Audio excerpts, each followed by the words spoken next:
з України, з найкращої країни, де небо синє-синє і золоті лани, степи і полонини, ліси, моря і рівнини, де гори і долини, і руїни від війни.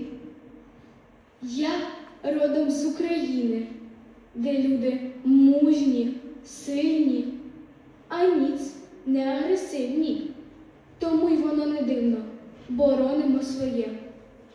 Я родом з України, де мова солов'їна, де пісня ніжна лине, й калинонька росте.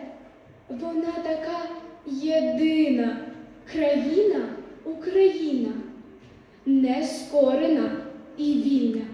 Так було, є й буде.